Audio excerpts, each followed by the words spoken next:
Sometimes love isn't enough. As an adoptive mom, people would often say this to me, as if to imply I couldn't love my son enough to change behaviors or heal his trauma, so I should probably just give up. At least that's how I took those four powerful words, which had buried themselves deeply in my mind, leading me to doubt my ability to parent my child. Sometimes love isn't enough. That is the truth. Oftentimes, you need love and powerful, personalized tools to raise a child who's experienced trauma and disrupted attachment, or a child who you're struggling to connect with. I am on a mission to help parents raising kids with a tricky past to show up with unconditional love and practical tools to lovingly manage even the most challenging of times. Be sure to subscribe to our podcast and follow us on Instagram and Facebook. Plus, if you like what you hear, I'd love for you to leave a review. Now let's get to the good stuff.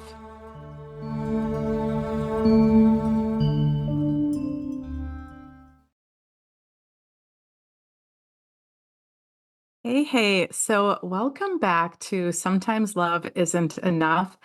I am Angie, I'm your host, and I'm just so glad that you are here listening and hanging out with me today. Today I want to talk about the difference with spending time with our kids versus connecting with our kids. And so I'm just going to jump right into it, actually. I know when my son was younger, it felt like all of my time with him. And I would tell people in my life that I've given him all of my time to the sacrifice of having time for other people in my life. For my significant other, for my daughter, even like some of my time at work was sometimes taken away for things related to my son.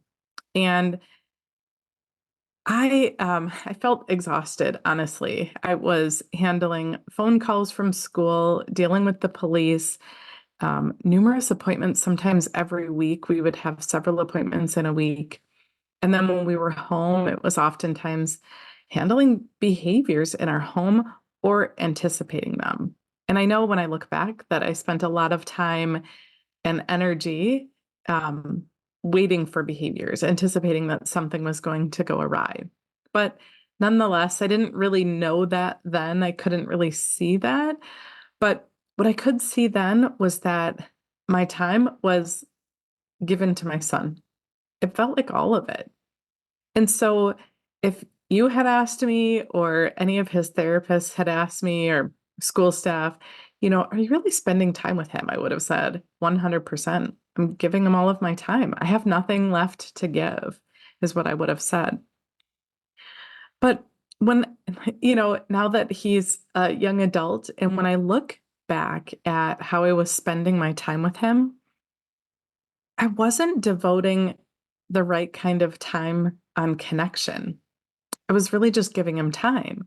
And that time that I was spending with him wasn't, most often, it wasn't designed to connect. So recently I was going through this training, and I heard the presenter talk about filling our child's cup. We've all heard that before, right? Like our children, their cup needs to be filled. It needs to be filled with love and compassion and safety and all of these things.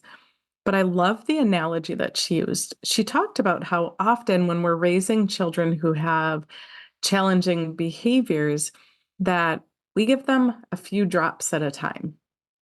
So they're constantly seeking attention, and we give them a couple drops, and then they need more attention and we give them a couple more drops, and then they need more attention and we give them a couple more drops, which feels exhausting to us as parents. And imagine how it feels to our kids. Imagine if you went to the coffee shop and you really wanted a coffee, and the barista just gave you a couple drops, and then you had to get back in line and wait for more, and they give you a few more drops, and then you had to get back in line and wait for more. Imagine what that would feel like, how frustrating that would be, and what types of actions you might take to get a full cup, right? You might start being rude to the other patrons. You might start being rude to the barista. You might go to a different coffee shop. Think about how that looks in our kids. Think about how when our kids don't feel like their cup is being filled, what they do. I know in my home, I saw all kinds of interesting things happening. And now I know it's because I think his cup wasn't full. I think that I was giving him the drops that I had the energy to give him and nothing more because I didn't know.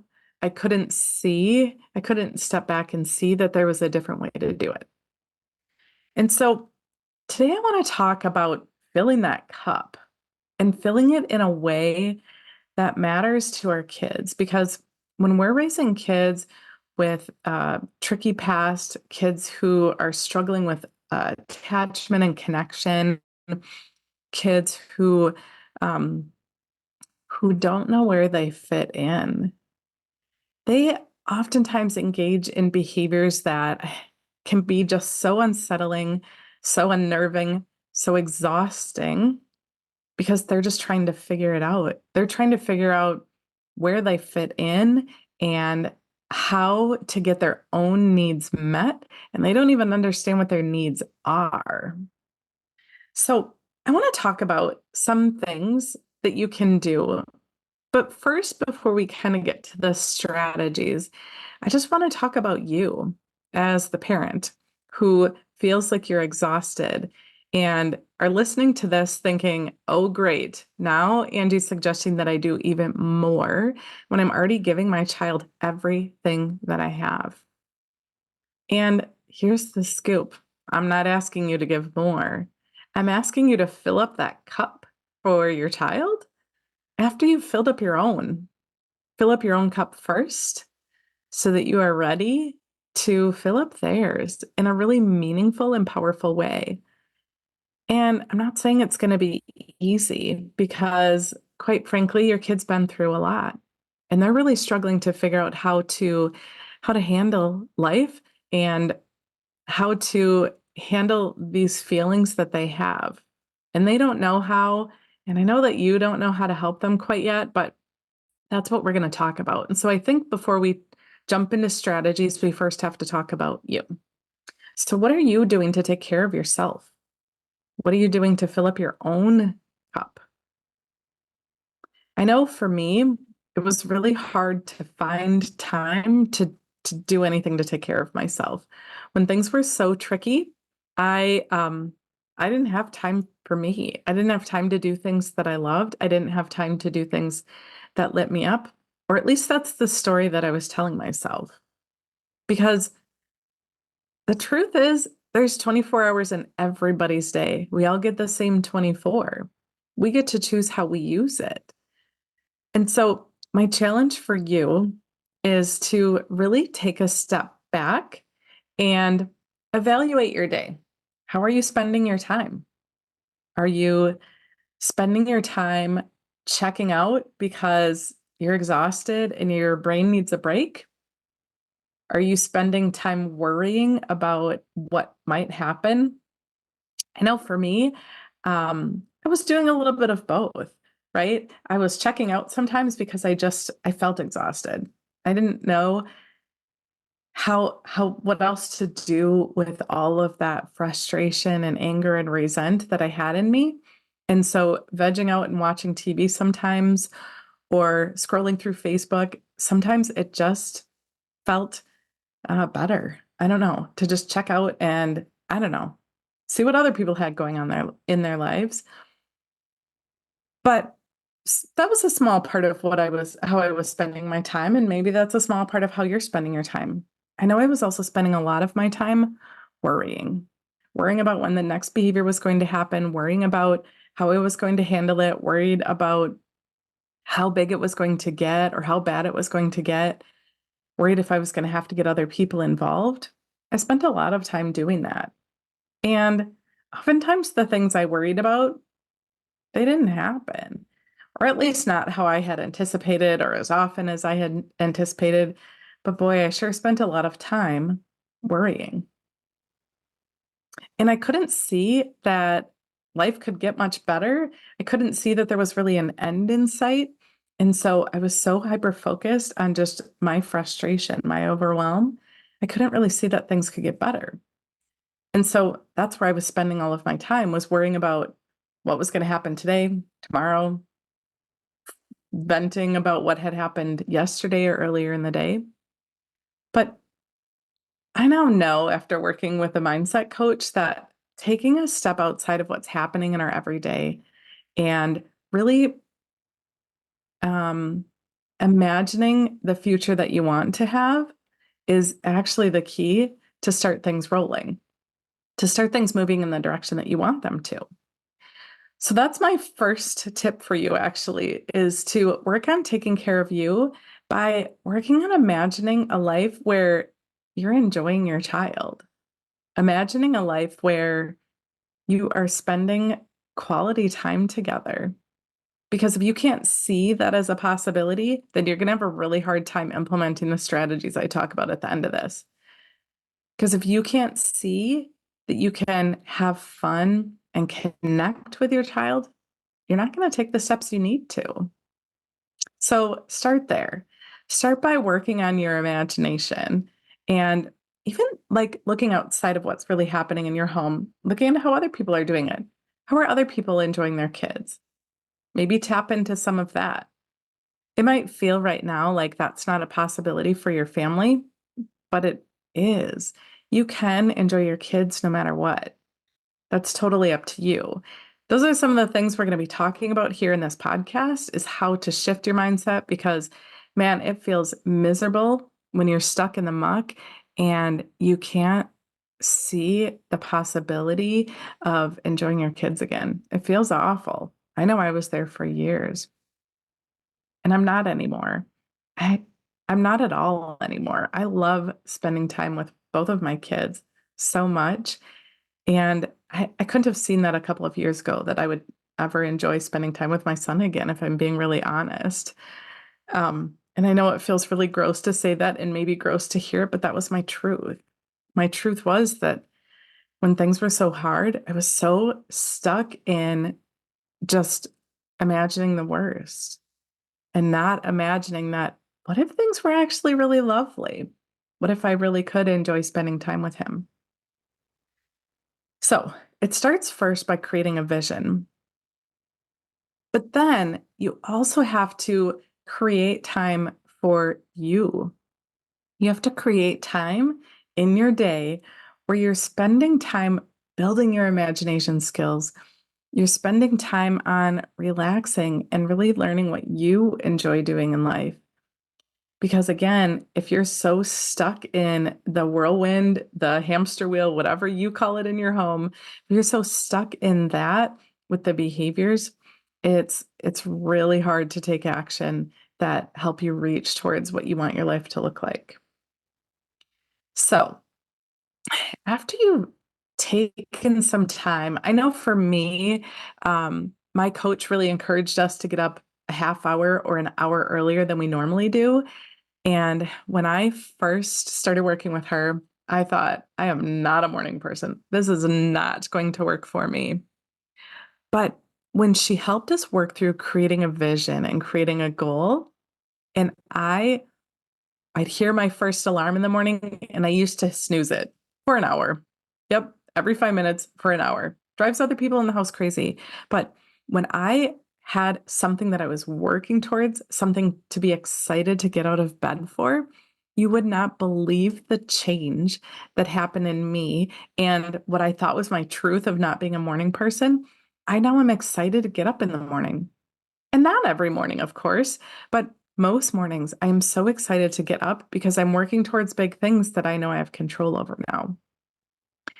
And I also know that by getting up a little bit earlier than I used to, a little bit earlier than I need to, I'm giving myself time to work on me. I'm giving myself time to do some self-care, whatever that is. Sometimes I get up in the morning. For the longest time, for probably a year, I was getting up in the morning and journaling. I was listening to a little bit of motivation from my coach, and then I was doing some journaling. And it was crazy the things that were coming out of me in the morning when I used to think my brain is not firing that early in the morning. But the truth is, my brain's always firing. I just wasn't giving it the motivation it needed to wake up and speak to me. So now when I get up early in the mornings, sometimes I listen to a little quick training. Sometimes I work on stretching my body. Sometimes I meditate. I do different things now just based on what my body's telling me it needs for the day. But it is crazy the changes that I've seen in myself and in my ability to connect with my kids, and in my ability to reach out to you too. 3 years ago, I definitely didn't have the confidence to share what I had learned, what I experienced, and how I could help others. But man, that getting up early has been a game changer. So, back to what we were talking about though, it's so important to find that time, to create that time for you so that you can start working on your muscle of imagination, whatever you want to call it, which isn't easy at first. If you've been using your imagination for not good, and by that I mean if you've been using your imagination to worry about what might happen, right? It's the same thing.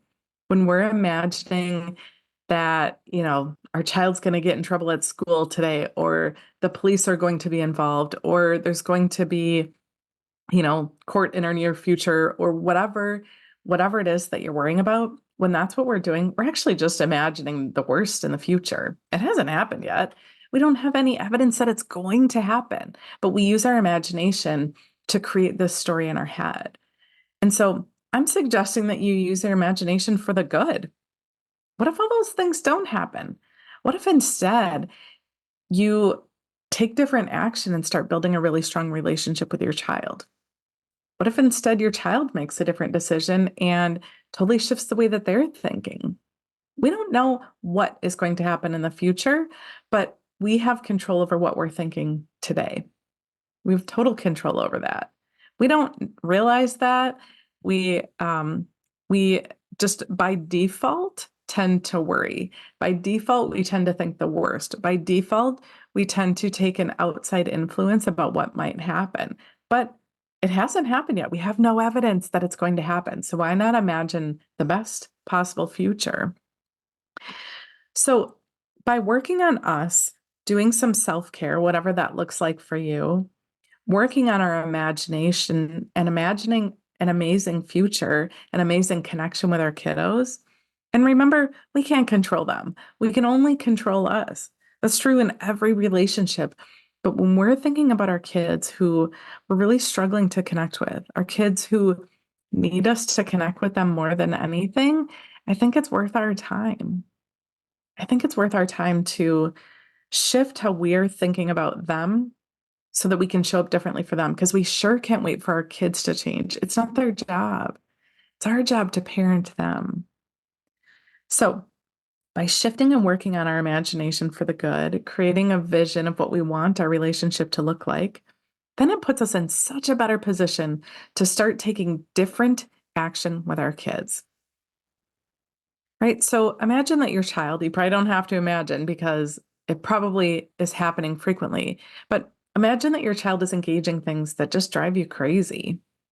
They're constantly getting in trouble, they're constantly seeking your attention, they're constantly fighting with their siblings or destroying things. I know that's one I've been seeing a lot lately.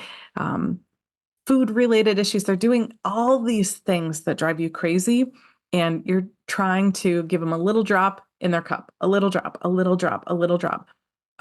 Sometimes I call it like trying to put out all these tiny little fires. Meanwhile, this huge flame is going up, right behind you, and you can't even see it. So instead of trying to put out all the tiny little fires or give your child, a drop, a drop, a drop, some really key ways that you can work on building connection with them. Let's go through those. So, the first one that I want to suggest, which might sound pretty wild to you, but as I've been learning more about child development, I think that this is the one that I find the most important the more that I reflect back, is as we're trying to put little drops in our kids' cup, one way to fill up their cup is to help them feel appropriately powerful. Now, what in the world does that mean? Well, I know when I look back at how things were in my house, I would often say, my gosh, he's only 6. He is not in charge. because so many of the behaviors that we saw in our house were this young child exerting their control over life. It felt like every aspect of life, from mealtime to where we were going to, how things were kind of running in our house. It felt like we had a child who was exerting control over every area of our life. And um, in theory, I understood what was happening. When we have a child who's experienced a tricky past, it makes sense that they would want to exert control over their environment, right? They lost so much. But the more that I've been learning about child development, the more that I realize that all children around the age of 2 are expected. It's part of their, I don't know, life plan to figure out how to be appropriately powerful in life. And when we think about our kids who've had a tricky past, imagine how that looks for them, where they're trying to not only figure out around the age of 2 or developmentally around that age, trying to figure out how to be appropriately powerful. And then we layer on top of that kids who've lost so much control over their life. So, in thinking about how to support our kids who are driving us bonkers, I'd love for you to reflect about how can you help your child feel like they have more control? I know some of the strategies I had learned in my career had been things like offering them choices and letting them choose things. But I think for our kids, it goes so much deeper than that. I think that our kids need to feel like they have control over their own feelings. I think they need to feel like they have control over making decisions about what feels right for them. Because as parents, we oftentimes are trying to teach our kids how to be good and be well behaved and to follow the rules. But I think when our kids have been through so much, being good is sometimes not the top of their to-do list. Sometimes figuring out how to fit in, how to feel valuable is at the top of their list, and they have no idea how. And so they exert control in all kinds of crazy ways. So, how can you help your child feel more powerful, feel like they have more control? How can you help build their sense of value in your family? Do they have things that are theirs that they get to claim as their own? Do they have chores that they love doing that they get to feel like they're a huge part of the family? Do they get to tend to their own needs in ways that help them feel like they have autonomy over their own body? And perhaps these are things that you are doing in your home. I know my experience and what I've heard from some other families is that sometimes with our kids who also have difficulties with problem solving and following directions is that we can give them chores and they can't seem to ever get it right. Or it seems to us as parents like they try to do it right, but they seem to always get it wrong. I know that can be so incredibly frustrating, but instead of getting frustrated at our kids for I remember thinking and maybe even saying, like, we've gone over this 100 times. Why is this still such a challenge? I encourage you to continue to work on empowering your kiddos.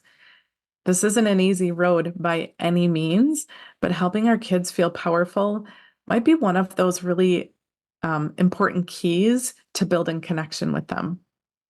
Helping them to feel like they are valued in your family and that they're lovable, and that they have autonomy over their own body and their own decisions.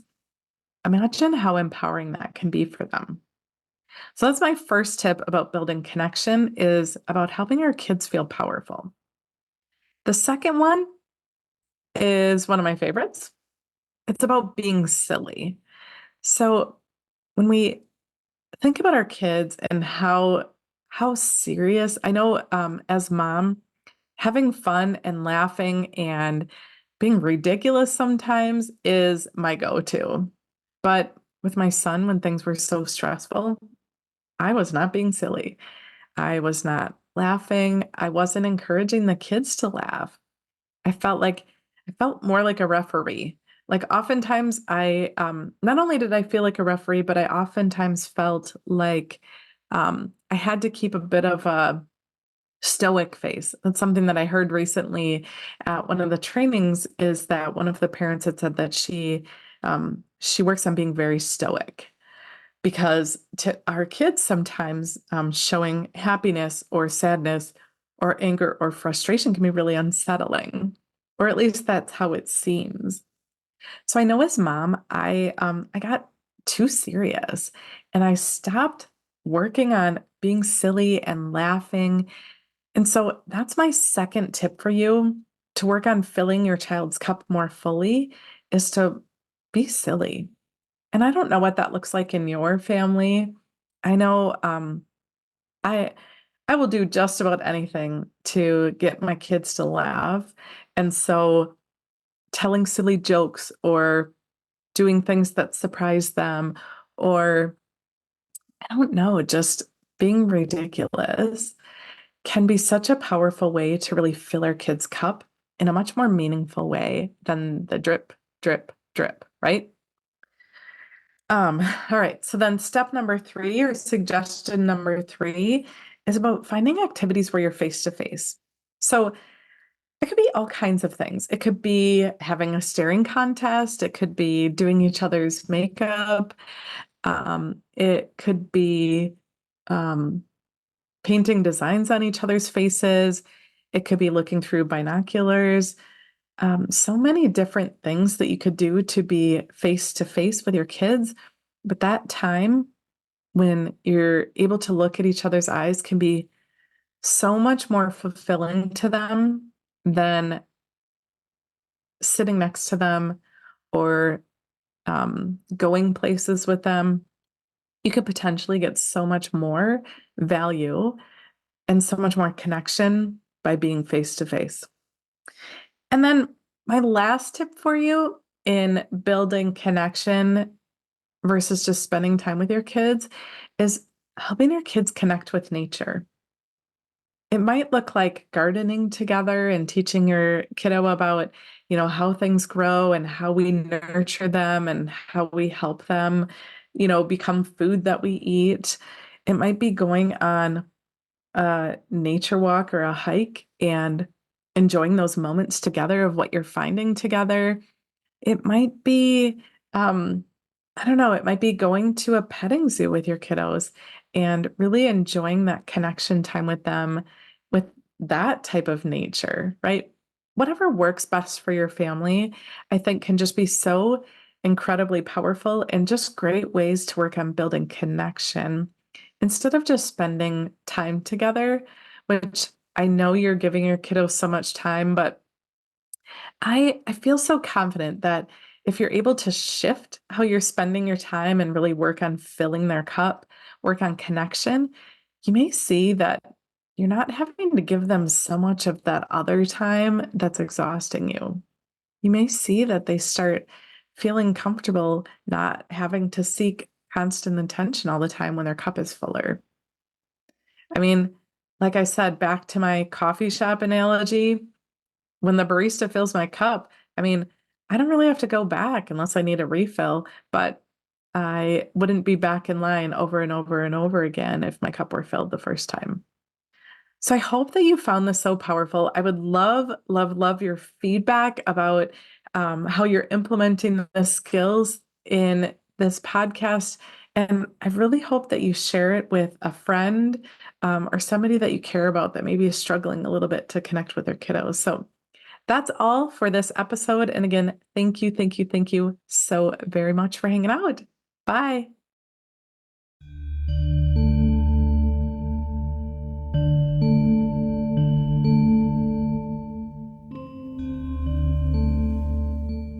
I hope that you found this episode so incredibly powerful.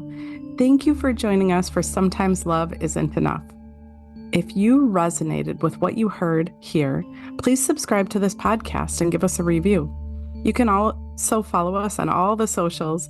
Check the show notes for all the details about how to start tackling behaviors and creating a powerful, loving relationship with your child, a child who needs your love the most. And if your gut's telling you that it's time for a change now, book a free consult.